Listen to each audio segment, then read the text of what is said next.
Chapter 2. The interview room at the police station had seen better days.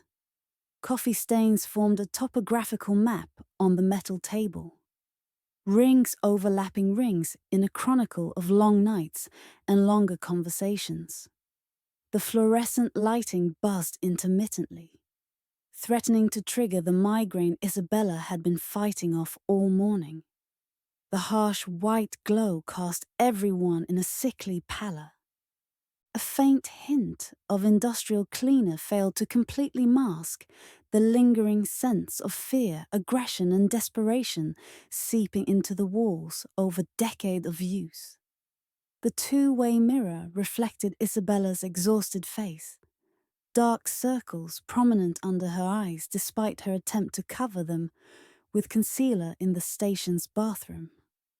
Across from her, Mia hunched in the metal chair, its legs scraping against the linoleum floor whenever she shifted. Her posture was a study in self-protection. Shoulders curved inward, spine bent, making herself small against the institutional surroundings. Though she devoured 3 breakfast sandwiches and 2 hot chocolates at the coffee shop, the girl had revealed nothing until they reached the station. The remnants of chocolate lingered at the corner of her mouth, a childish smudge at odds with her street-hardened eyes. Even then, she'd agreed to enter only after Isabella promised she could leave whenever she wanted. A compromise Harper hadn't appreciated, his displeasure evident in the tight set of his jaw as he'd watched them pass his desk. "Just so we're clear, you're looking at obstruction if you're making things up," Isabella said softly, establishing boundaries while keeping her tone non-threatening. The air conditioning hummed overhead, blowing a steady stream of chilled air that made goosebumps on her arms. "But you're not in any trouble if you're telling the truth, even if the truth sounds unusual." Mia's fingers tapped a nervous rhythm on the table, short nails clicking against the metal like miniature typewriter keys. Despite the coffee shop's bathroom where she'd cleaned up, scrubbing her hands until they were red and raw, she still carried the distinct odor of someone living rough, a mixture of unwashed clothes, stale sweat, and the sharp tang of fear. The scent grew stronger whenever she shifted position, wafting across the table like an invisible marker of her anxiety. "I sleep in the park sometimes," Mia began, her voice barely above a whisper, each word seemingly pulled reluctantly from deep within. The sound barely disturbed the recycled air of the interview room. "It's safer than the tunnels. Fewer people to worry about." Isabella nodded encouragingly, careful not to interrupt the flow. The padding of her legal pad rustled as she adjusted it, her pen poised above the yellow paper. Behind Mia, a sketch artist sat quietly in the corner, pencil hovering over a large sketch pad.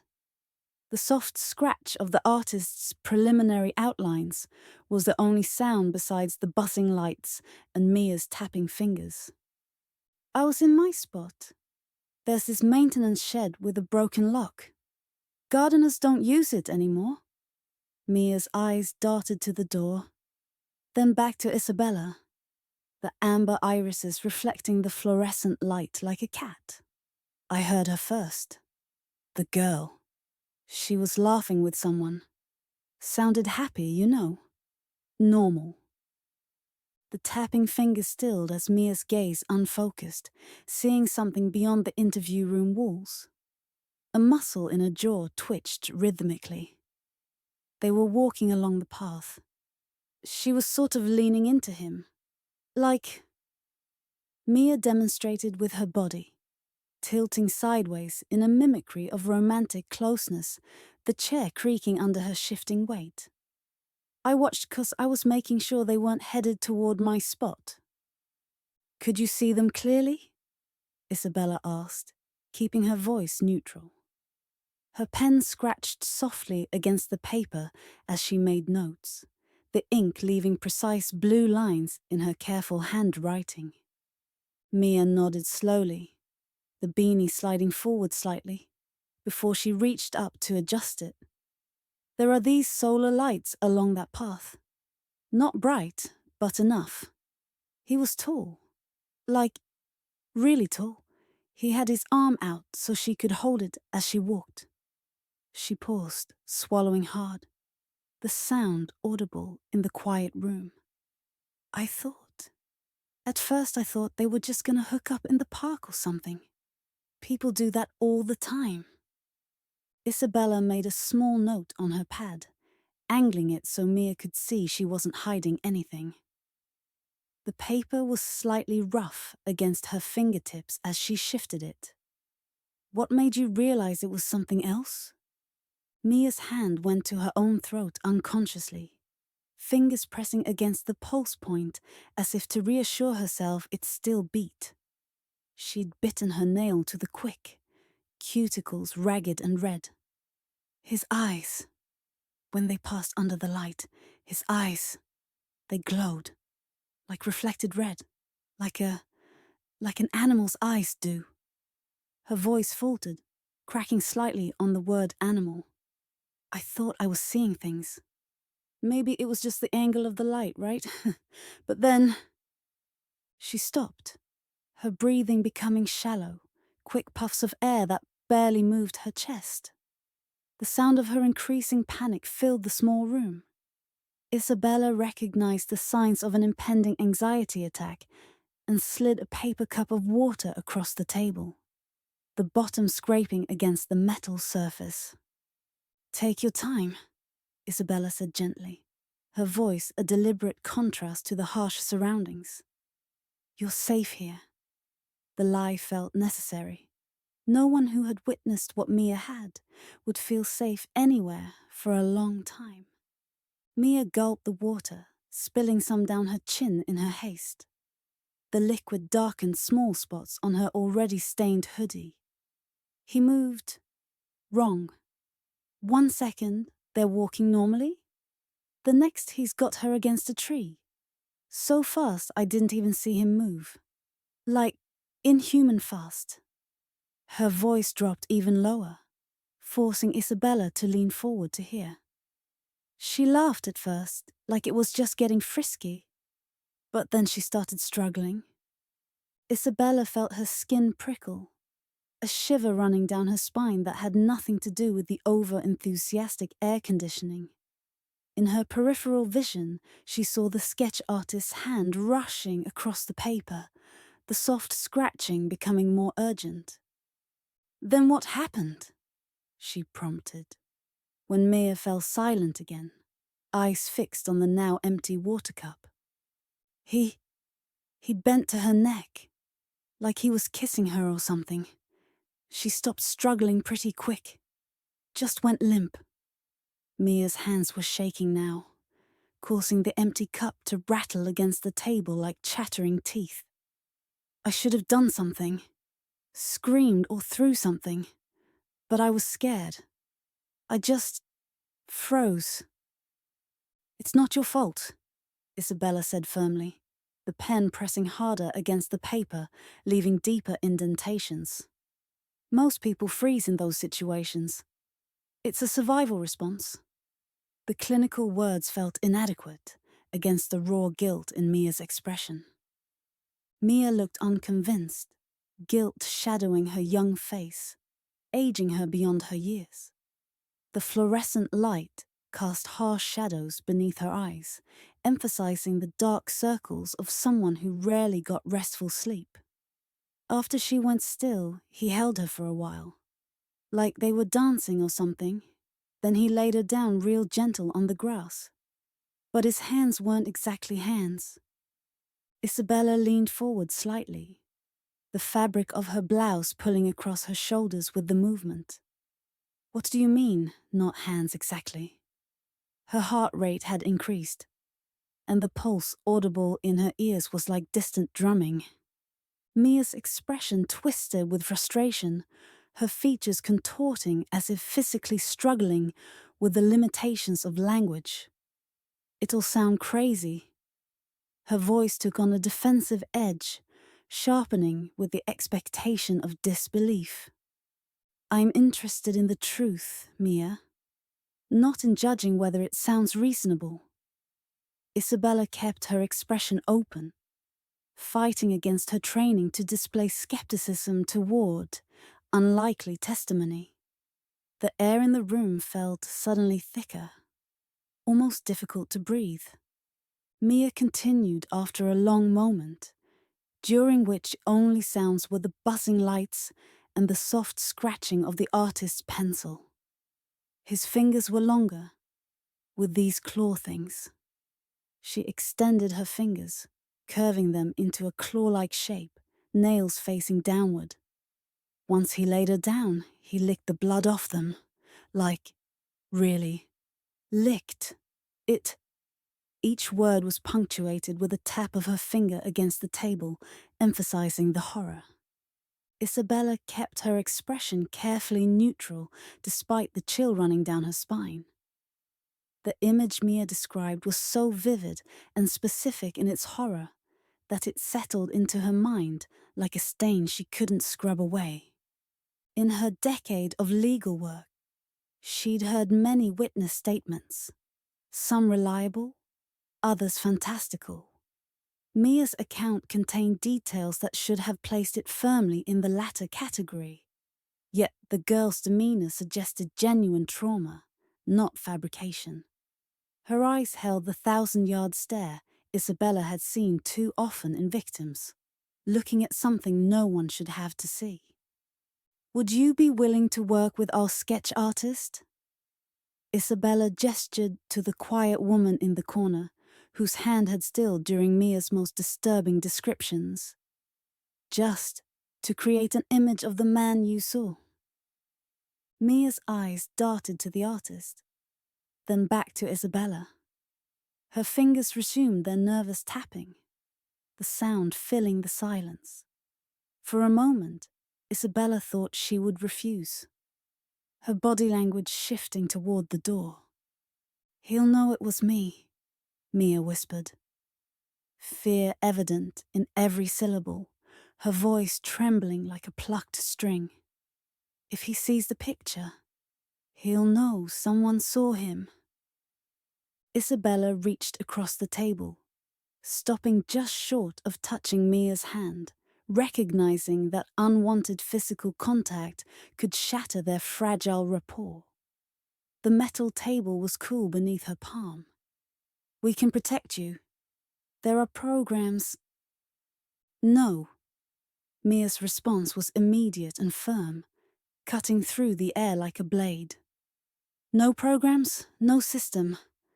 I know what happens to girls like me in the system." There was a lifetime of distrust in those words, each syllable heavy with experience beyond her years. Isabella withdrew her hand, thinking quickly. What if the sketch isn't released publicly? It would just be for the investigation team. Mia considered this, chewing on her already ragged bottom lip until a small bead of blood appeared, bright red against pale skin. "And I can still walk after? No shelters? No social workers?" The ethical complications made Isabella hesitate, her legal obligations battling her desire to obtain crucial evidence. The weight of 3 victims' photographs pressed against her from the folder beside her legal pad. Mia was clearly a minor, possibly a runaway. Legal obligations dictated reporting her to social services. But losing her testimony could mean losing their only lead on 2 murders. "I can't promise any social workers eventually," Isabella said truthfully, unwilling to build cooperation on lies. "But today? You give us a sketch, help us identify this man, and you can walk out that door. That's the deal I can make right now." The air conditioning cycled off suddenly, leaving the room in relative silence, emphasizing the weight of her words. The tension in the room stretched like a wire between them, vibrating with potential energy. Finally, Mia gave a sharp nod, the motion dislodging her beanie slightly, revealing a glimpse of a purplish bruise at her hairline. "But just you and the drawing lady," she insisted, her voice stronger now that Mia had indicated her willingness. "Not the cops." Her eyes flicked meaningfully toward the two-way mirror. Isabella glanced at the reflective surface, knowing Harper was likely watching from the other side. She could almost feel his disapproval radiating through the glass. "Agreed." She gestured for the sketch artist to move closer, the woman's chair legs scraping against the linoleum as she pulled it toward the table. "This is Lisa. She will ask you specific questions about the man's features." For the next 45 minutes, the room was filled with soft sounds of creating the portrait of their killer. Mia's hesitant voice, Lisa's gentle questions, and the scratch of pencil on paper. The air conditioning hummed back to life, creating a white noise backdrop. Mia worked with Lisa, describing the face she'd seen in fragments. High cheekbones like those fashion models. Aristocratic nose, straight but not too big. Eyes deep set and old-looking, like they'd seen too much. Hair dark and swept back from a widow's peak. As the image took shape, Isabella felt a growing sense of unease, her legal pad forgotten on the table before her. The face emerging on the paper wasn't the typical profile of a disorganized killer. This was someone confident and controlled, predatory in a calculated way. When Lisa finally turned the sketch towards her, Isabella felt her breath catch, and the sudden air intake was audible in the quiet room. The face staring back from the paper was striking, handsome in a severe, almost old-world way, with an expression of cold intensity that seemed to pierce through the page. The artist had captured Mia's description perfectly, bringing to life eyes that somehow looked ancient despite the relatively young face they belonged to. A mouth set in an expression of aristocratic disdain. And it was familiar.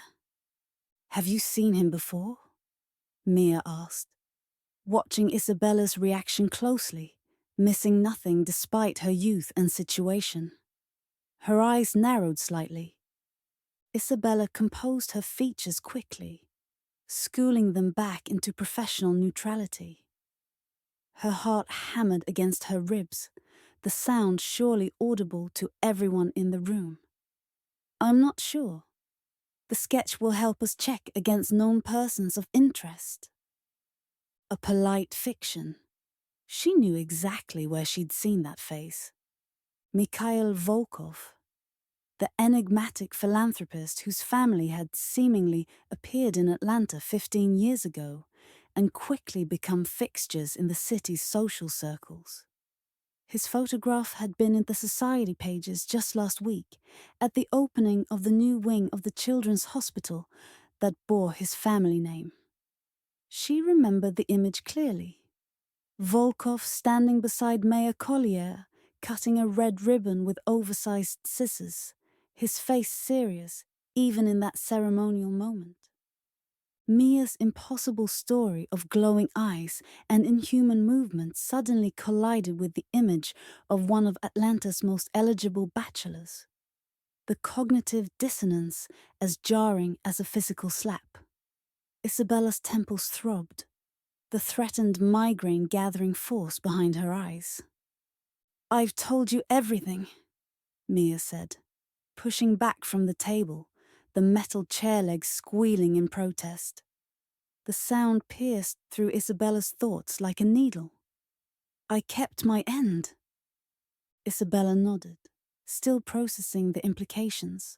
Her mind racing through scenarios and possibilities, none making logical sense. "And I'll keep mine." You're free to go, but...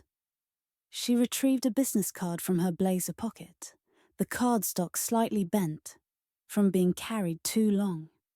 She wrote her personal cell number on the back, the pen leaving deep indentations in the thick paper, and continued. If you remember anything else, or if you ever need help, call this number, anytime. Mia took the card cautiously, as if it might burn her fingers, but tucked it into her jeans pocket with surprising care. The denim was so worn that it was nearly white at the stress points. He's not human, she said as she stood, her voice suddenly steady with conviction. No trace of the earlier hesitation. The statement hung between them, impossible to simply dismiss despite its absurdity. I know how that sounds, but whoever you think you're hunting, it's worse. Isabella watched the girl leave, the door closing behind her with a soft click that seemed to echo in the suddenly empty room. The sketch sat ominously on the table between her and what she'd previously believed possible. Her rational mind protested. People didn't move inhumanly fast, have glowing eyes, or transform hands.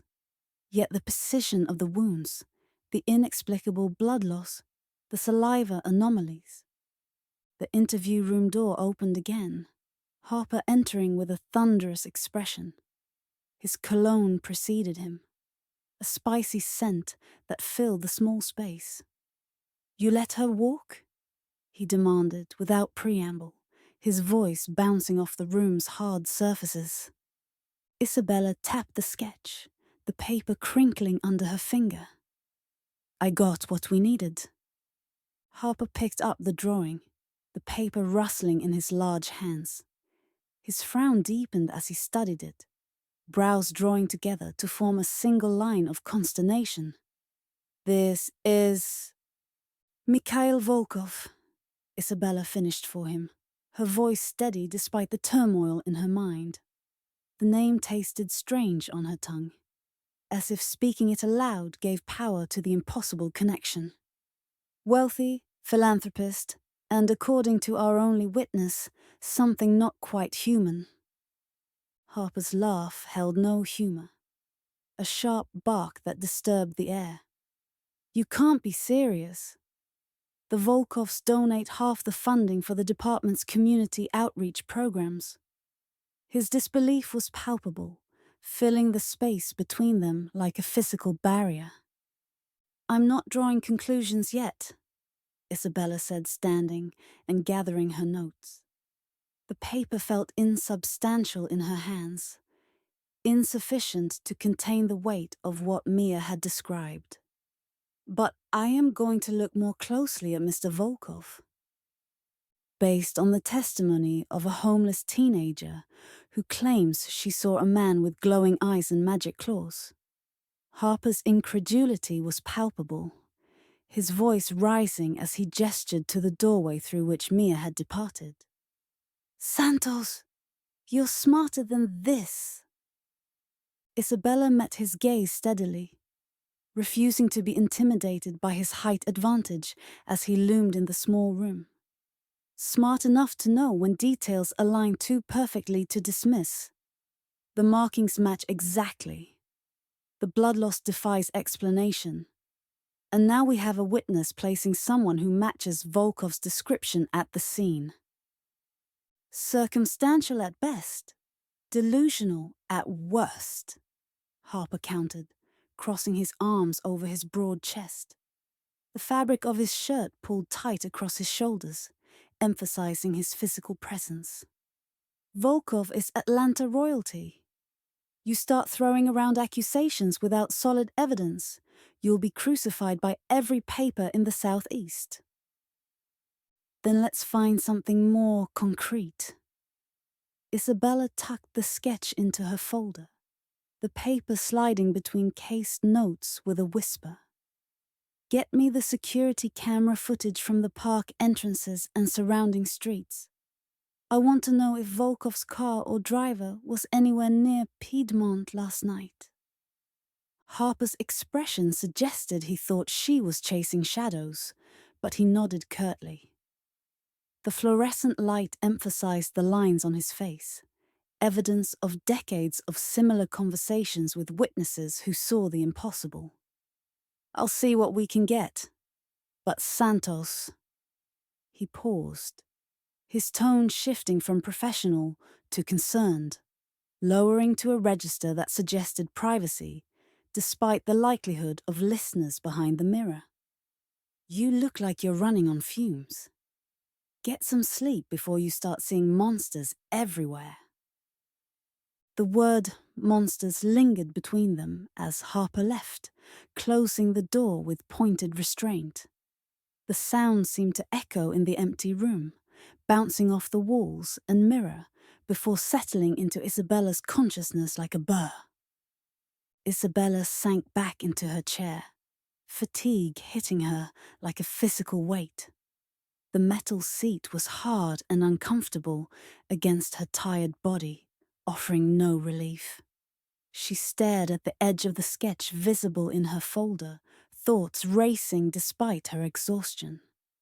The air conditioning hummed steadily, creating white noise that seemed to amplify rather than mask her racing thoughts. What if Mia was right? What if what they were hunting wasn't human?